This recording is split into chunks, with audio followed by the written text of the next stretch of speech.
Okay, I'm back. I spent a lot of time thinking about what to do with these three fighters. Here's my dilemma. Obviously, I want to get the victory point for pursuing that bomber. I can send all three fighters after him. Maybe it's overkill, maybe it's not. That's the hard thing to determine. The difficult part here is I feel I'm risking him taking damage for the chance of not getting any victory points. If I do make him fall out of the group, I can at least get a experience point for my staff and for my fighter, but I won't get any victory points. So that's what I'm gonna do. I'm gonna split them so you can see how they are different. So that's my move, and then we do return. Now this would return here. Doesn't do any good. This is the final turn of the game. So I'm just going to exit with him. So Schmidt made it home safe. Next we would do cohesion check. So there is 1, 2, 3, 4, 5. And I still rolled high, so nothing happens. We're going to go ahead and resolve this. So he's coming from the nose low. I'm going to put him in evasive mode because I don't want him taking damage. And so nose, low, at 2, and look at that choice. Evasive, he does a hit. If I would have been determined, I would have taken a hit. Wow. I swear to you, I did not cheat and look at the cards before this happened. Okay. So that was just a stroke of luck. So let's see if my luck can continue here. Big bucks, no whammies. Oh. No. Okay, we need a really high roll, and that's not going to destroy him. Whether it's this side or this side, it will not destroy him. So let's at least see if we can get an experience point. Let's roll. And that's a 4. Nope. So we did 3 damage to him, but that's a total of 6. You need 10. So he does pass through. I forgot to say which direction he was going. He's going towards the tail. So he's going to pass through this way, like so. And going to grab a continuing fire. Evasive mode prevented yet another hit. And if I was diving, I skipped a bunch of stuff. I apologize. We're going to assume he wasn't diving, but he's still, even at the worst case scenario, he's fine. He returns back to the box. And since it's the final turn of the game, he's out of the game. And then we're done. All of this goes away. So we clean the board. Okay. So this particular guy, he's fallen. And you can't get up. So we grab our pursuit map, make sure it's the 1942 one, and we come over to here. So the first thing you have to do is what's called a pursuit check. And I'll go through this slowly and show you step by step how this works. So we do it's called intercept, I guess. So it says the interception number is the number of turns between the bomber and the fighters. If the bomber fell out on turn 1 and the group attempting pursuit is on turn 3, the interception number is 1. So the way I mentally look at it is it's the number of spaces in between. So there's 1 space in between where this bomber is and where you are. So it's a 1, right? So if I could have tried pursuing them up here, right? Let's assume the flight limit was forever. This would be a pursuit number or interception number of 2. That would be an interception number of 3. That's how that works. Okay, if your interception number is a 1, it's a guarantee because you have to roll lower than the number to fail. So you would roll a die, and that number that you roll has to be greater than the interception number in order for the interception to succeed. If your interception number is a 1, it has to be greater than or equal to. So it's impossible to roll 0, is what I'm trying to say.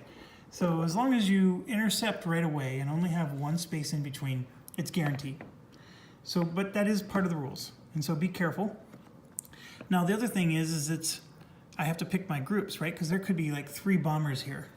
So this would be, you know, is it going to be both of these guys going after this bomber, or are they going to split and one's going to go after this bomber, one's going to go after that one? You have to decide before you roll, okay? You don't get to roll first and then pick and choose where they go next.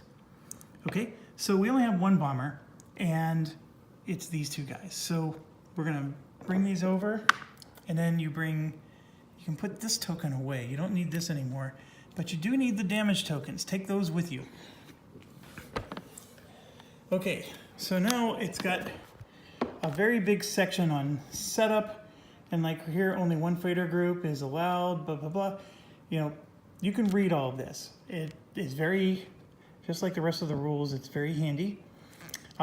You can transfer TP from the turn track. So that's what we're gonna do. We have 3 tactical points here. So I'm gonna spend all 3 of them. And if there were multiple bombers I'm pursuing, I have to pick and choose which ones get the tactical points. In this case, we only have 1, so we're gonna use all 3 here. Okay, and so then we're gonna do what's called setup. So the big thing I wanna draw your attention to is pay attention to these little letters. They mean something, and I'll explain it in my words here. So we go through the damage, and the only side that matters is this side. And you'll notice that there's letters next to all the damage. So this E means it's an engine damage, and I know it says 0, but it's still very helpful. So you put this over on the engine section. Okay, I'm just gonna set it to the side for now. And then this is a rudder damage, so we come and find, where's the rudder section? Right there. And then we go here to the wing, and then we go, this is a fuselage, so that goes there. Now there's a lot going on here, so let's just take it one step at a time. The engine, anytime there's an engine hit, you roll on this chart. So there's 1 marker currently here, and so we're gonna roll and use the first row here. So I need to roll a 9 or a 10 to win. Basically the bomber's destroyed if I roll a 9 or a 10. If I do not roll a 9 or a 10, I gain 2 tactical points. So basically the bomber's slowed down because his engine's damaged. So the tactical point sort of represents my ability to keep up the chase. So this would go up, if let's say I fail my roll, this would go up 2 more points, okay? So that's how we're gonna resolve this, okay? The engine could cause you to destroy the bomber if, you know, a second token comes out later. Now you're at 2 tokens, so you would use this middle bar. And then for every token for 3 and after, you would use this. So a roll of 4 to a 10 is a win, okay? So that's how engines work. The wings are the same deal, except it's a different chart. So I have 1 damage marker on here, and I need to roll a 9 to a 10. Now the one difference you see here is there's this number 5. If at some point I get 5 points worth of damage here, it's destroyed. So it doesn't matter if I fail this roll here.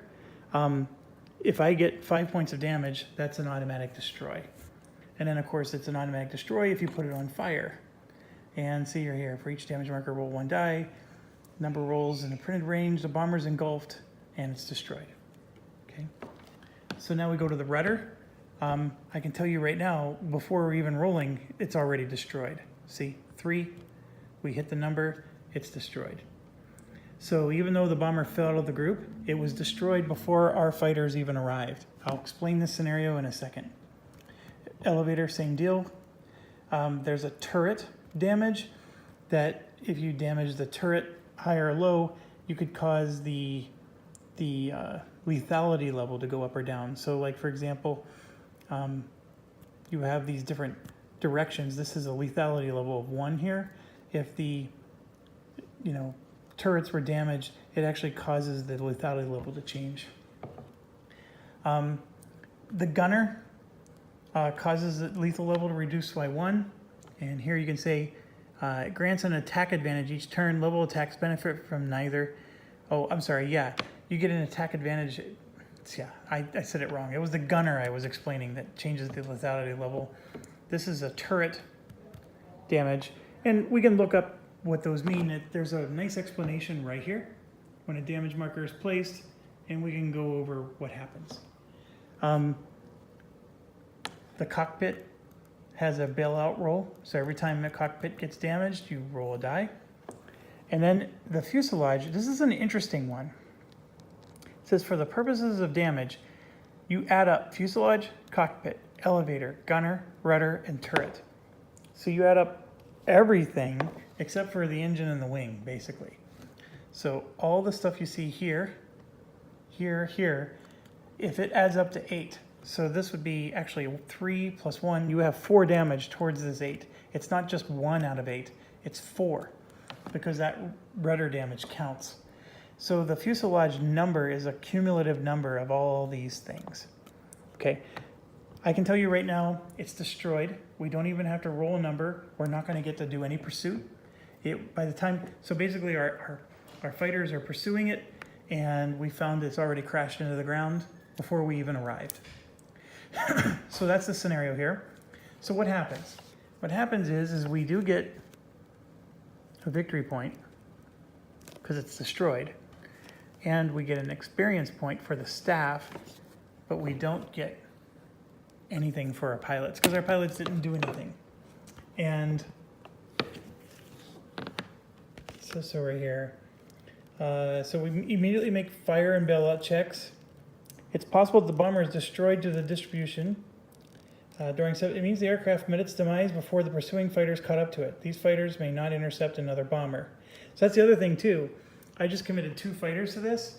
What if there was another bomber somewhere else? I can't divert them somewhere else. They're gone.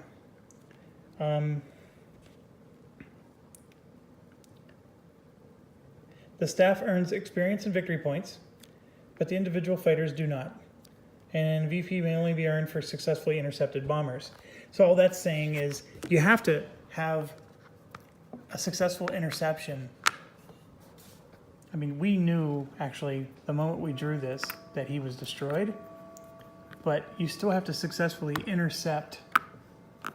Now, if I was really gaming this, I would have known this and then only sent 1 fighter towards him and then used the other fighter to attack here, because I only needed 1 to successfully get here in order to win. That was a very poor strategic move on my part. But anyways, that ends mission 1, and we have 1 victory point and 2 experience points earned. It wasn't very good, but this map 2 is brutal for 1942. Anyways, thank you a lot for watching, and I'm going to set up for mission 3, and we'll keep on going.